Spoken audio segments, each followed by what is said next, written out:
Coming live from Miami, Florida, USA is our guest this evening. Welcome to this very special edition of the KJ Masterclass Live, the show which ensures that you profit from your time spent here with experts, either through their industry insights, information, or simply learning from them. And today we have Steven Perchikov, founder and CEO of Art of Sales, an agency and consultancy focused on helping innovative management consultancies, recruiting, staffing companies, and technology companies drive more pipeline and close more deals. Welcome to the show, Steven. Thank you very much. And thanks for the introduction. I love your enthusiasm. I love your energy. It's nice to be here.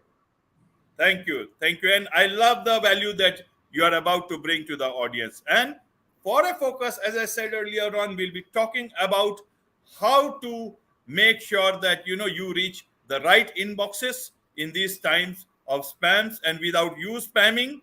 And especially we'll be talking about LinkedIn and general email, how to stand out in someone's inbox, either email or LinkedIn in these times of spam. That's the topic, and we'll be talking about that. But before that, Steven, I just wanted to understand about your company. You are the CEO of Art of Sales, an agency. What does your company do? Yeah, absolutely. So we're a sales and business development agency and consultancy. A large part of what we do for our clients is we help them generate more opportunities, more sales calls. That's a big part of our business. We work mostly with B2B businesses, really only with B2B businesses, specifically in professional services, management consultancies, software companies, staffing and recruiting firms. And we create the right strategies for them on LinkedIn and email to get them the attention that they want and the opportunities that they like created. Sometimes we do this as an agency service where we do that for them and our team sets up the calls for them. And then other times we show them the processes, teach them how to do it, build it for them inside their business, and then they own it. The end result is always the same: more opportunities, more sales calls, and more new business. Right, Stephen. So, coming to the topic of today, how to stand out in someone's inbox. Now, you are an expert of all these things. I have received several times emails, people saying, just after a couple of days of sending an email, their follow-up mail says, this is just to be on top of your inbox. And that's why they have just sent that email. I'm sure a lot of people are experiencing this in their own emails inboxes. How do you look at this part of professionalism? Is that the right way to reach inboxes and to be on top of inboxes? Because that can be a way to do that, but I don't know if it will lead to a good impression. I want to start from that. How do you look at it in your part of the world and from a very professional angle? Yeah, absolutely.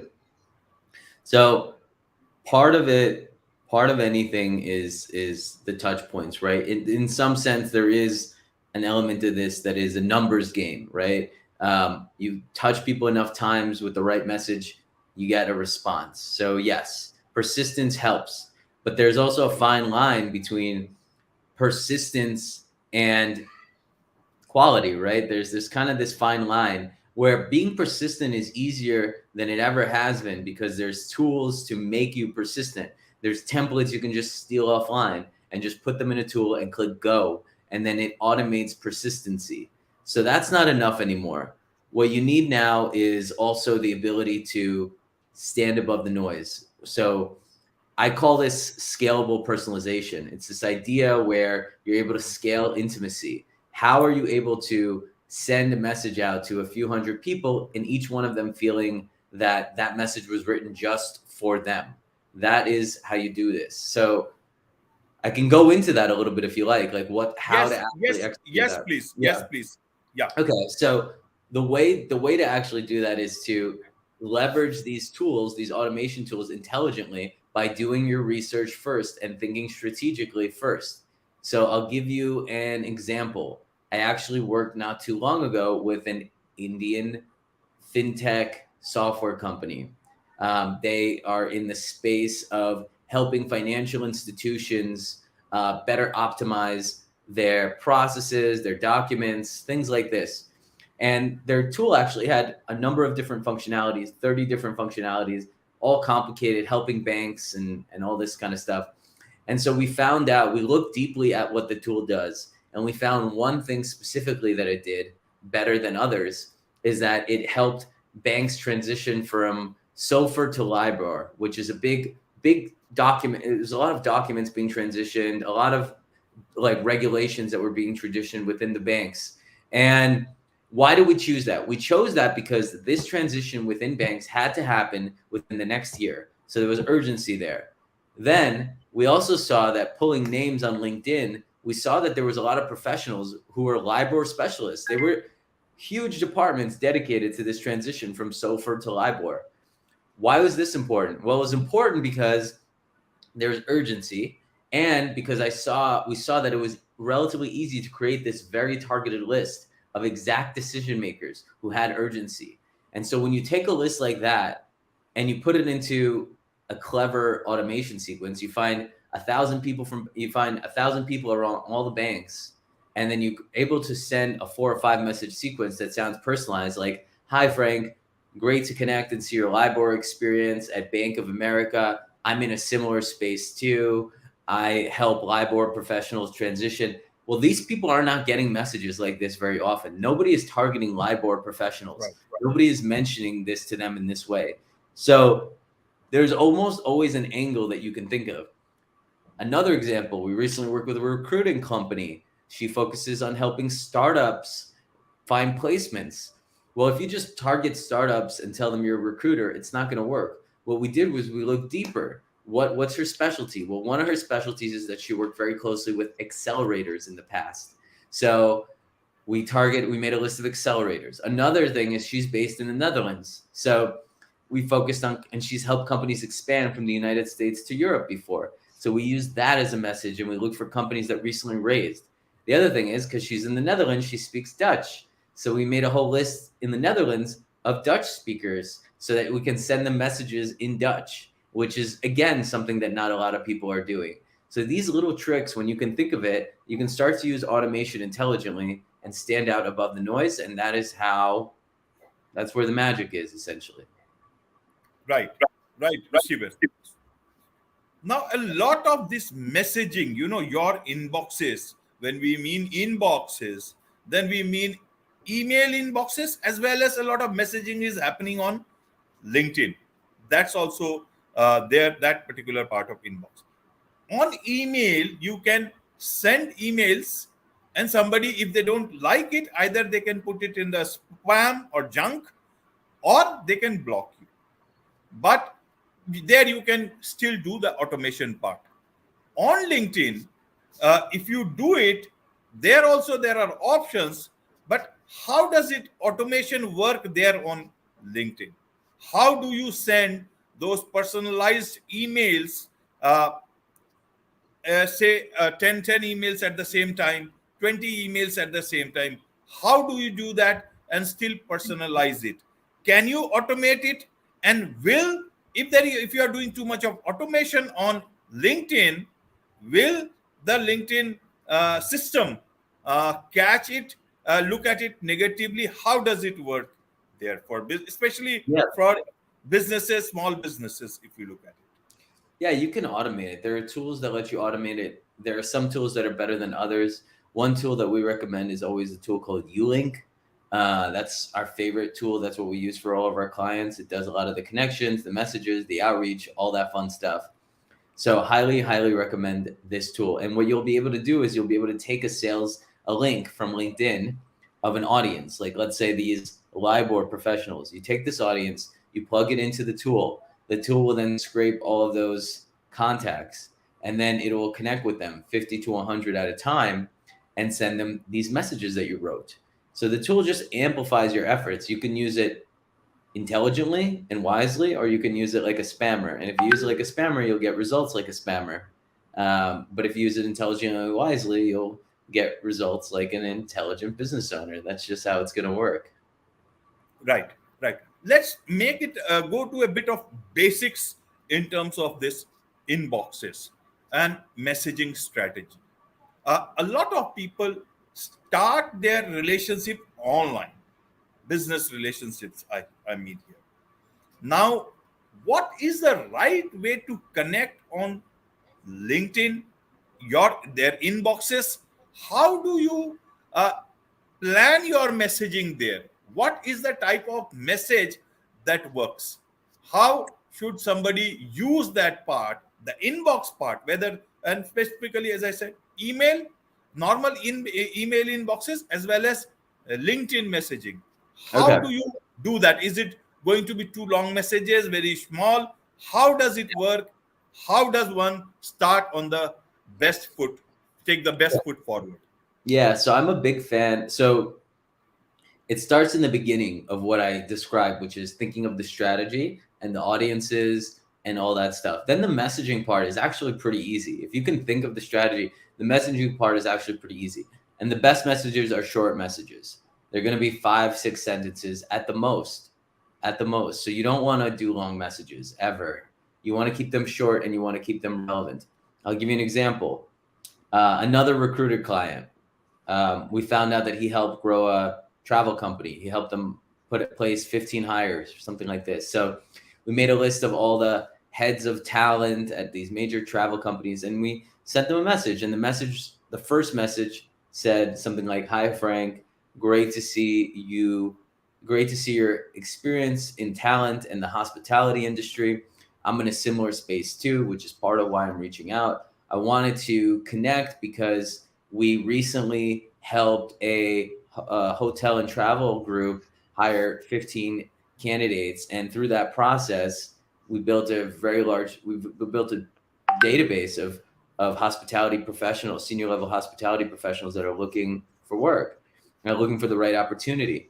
Although we mostly work in Silicon Valley in executive search, I'm really enjoying our time in the hospitality industry, and I wanted to connect and learn more about you and share what we're doing. Are you open to connect later this week or next, and so I can learn about your hiring needs?"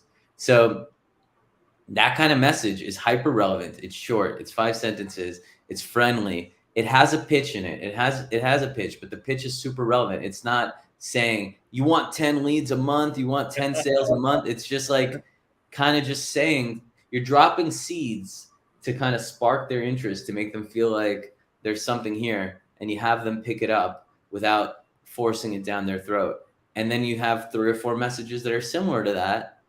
And then you have that being sent to many different subgroups of people. And that's when your inbox starts to get full of opportunities. Right. You see, it's the time of call to actions. So, what's the call to action here? Means in the inbox. Otherwise, all these new people who are talking so much about call to actions, how does it fit in here? Or this message without that sort of a call to action will still work. Yeah, I mean, the call to action is to connect with someone. And the call to action is, the end sentence is essentially like, I'd love to learn more about you and share some of what we've built. Are you open to a chat later this week or next? That's it. That's the call to action. It's not a hard pitch in any way. It's a call to action to have a conversation and to build a relationship. But it's not a virtual coffee either, because if you do those, you get a bunch of calls with people that are pointless, just pure networking calls. They feel a little pointless. So you got to find the balance between the two, between being polite and friendly and relationship building, but also dropping a few seeds in the message that indicate you have something that is worth talking about. And there's a potential here for a business relationship, not just a virtual coffee. And that's how you want to craft the message. Right. Steven, your company is about the art of sales. So, where does your company come in here? If somebody wants to engage with you and you are taking care of the messaging part, how does it work? Because where do you take that turn and actually pitch for the sales part? Yeah. So our business is artistssalesacademy.com. Clients come to us where we usually work with clients is the top of the funnel. So we craft these messages for them. We set up the systems. We manage it. We have a team that crafts these messages. We have someone who manages the inboxes, all those sorts of things, and books the calls, handles the back and forth conversation, schedules the calls. We have teams that handle all of that. So we kind of give companies like this business development team for them to leverage. And then those people help do what needs to be done to get them calls, schedule the calls, and then the client has the calls. That's where we kind of step away. The client takes the calls. We'll listen to the call recordings if they need a little support. And we'll also have a monthly call with them and talk to them, Slack and email, making sure that they're getting the calls that they need and that we're helping them as we should.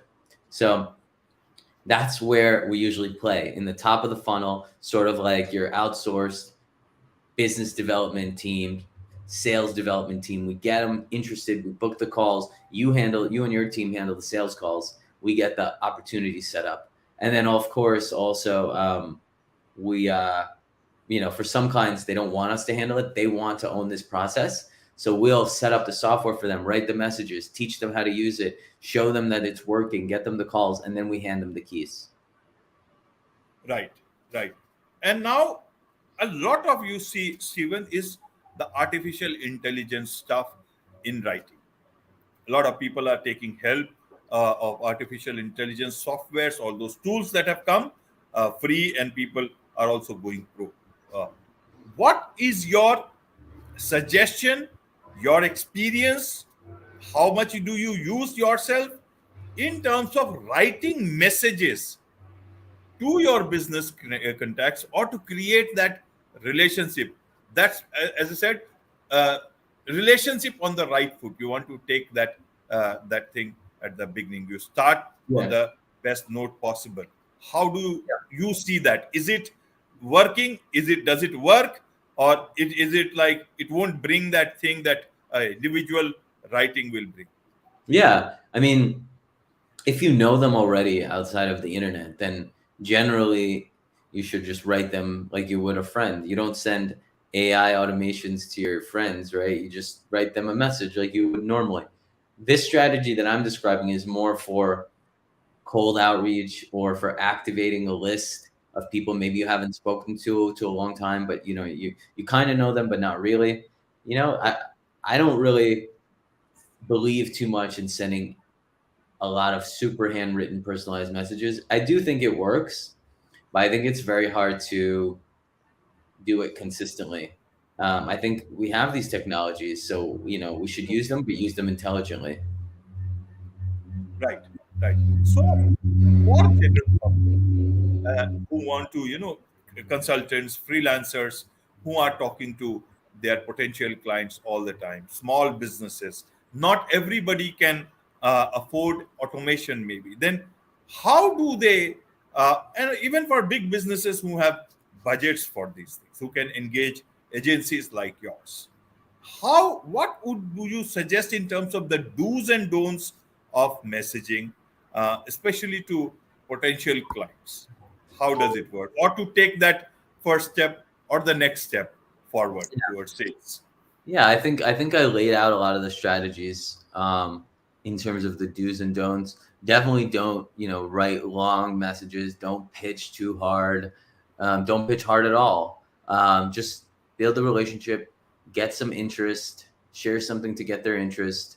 Build a relationship this way, and the results will follow. The real relationships are built on the phone. The real relationships are built like this, two people talking. You're not going to build super strong relationships typically just messaging back and forth with a stranger in the inbox. It's less likely.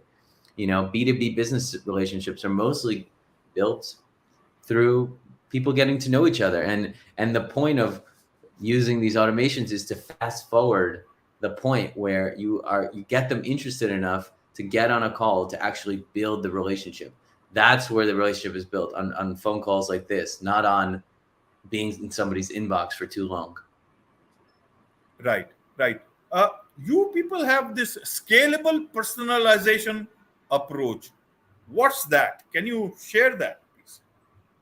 Yeah, so this is what I'm describing. It's like scalable personalization is the idea where you can write messages to people that feel like they're handwritten, Okay. but you're not handwriting them. You're using some automation and some good strategy to help with the scale. So that's how you scale personalization. Okay. Okay. So is it about just a copy, or is it more about research? Because how would a machine or anybody else know about a potential client? People generally say you do that research, and each message should be much more customized. Can Are there tools which can help clients do that, or just the AI or any other copywriting tool Your can mind. You do have to that? use your mind. Those are the examples that I gave you with the LIBOR, the SOFR, the Okay. recruiters. That comes from your mind. You have to think creatively around where you could leverage the right strategy to scale personalization. You have to think about what your unique skill sets are. What's a unique slice of the market that you can target with a kind of messaging, and that is how you start from there, and then the tools help, but they are not something to lean on completely as the only thing you use. Right. Now, one thing I wanted to understand from you, Stephen, is that uh, email tone you still understand. LinkedIn, there is that professionalism you still understand. But a lot of businesses are also on Facebook, Instagram, other tools, are other social media places, platforms are coming up, and people want to be businesses, they will go as many places as possible if it works for them, for their leads, for potential clients. So what should be the tone and tenor on different platform for pitching for business? Because there also you have got those inboxes or direct messages, if you as they call it. Yeah, it's a lot harder, I would say, on Facebook and Instagram because of the limitations of the platform. Like, you can't make targeted lists. You can't, there's certain things that make it a little harder, but you can do it on Facebook, just like connecting with 20, 30 people a day and starting some conversations. I know people do that, and it still works. Of course, content also helps, right? So Facebook, connecting with people, sharing the content that brings people into your world, and then messaging and starting conversations. It's like this combination of all these things. That's what makes the magic. Right, right. Coming to your company, what sort of people connect with you? What sort of clients you have? What sort of people can look up to you? The reason I'm asking is so that the audience or companies from, especially from India, if they want to connect with you and take your Yeah. service. Yeah. B2B businesses in software, professional services like IT, accounting, things like this. And staffing and recruiting firms as well are some of the biggest markets that we serve. Right. And how do they connect with you? Artistsalesacademy.com, and then there's a button on the upper right hand side where you can actually schedule a call. It just says book or schedule a call, and that's the way you can schedule a call with either me or someone on my team. Right. You earlier on talked about an Indian company. If I heard it correct, it was a fintech. Mhm. Now fintech firm. Uh, do you work more? Do you have other clients? What is your engagement with Indian clients? Is there Are you expanding? Is there already existing sort of relationship? How is it, so that we understand? Yeah. Yeah, I have had a number of clients actually based in India. So, yeah, I'm familiar with working with them, and I'm familiar with the crazy hours you guys are able to work. It's really impressive. So, I always respect that. And yeah. So basically, yes, I do have a few clients from India, and I've worked with a few clients from India who are actually based in India. So it's been a really fun and interesting experience.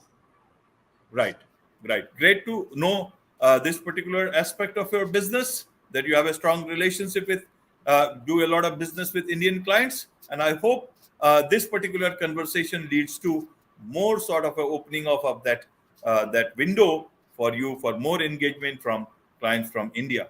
So with this, and thank you for all the answers, great tips and strategies how to actually make a standout in someone's inbox, especially on LinkedIn and email. So thank you Awesome. so much once Thank you so again. much. Thank you. Nice With to meet this, you. same here. With this, it's a wrap on this very special edition of the KJ Masterclass Live. Thank you once again. Awesome.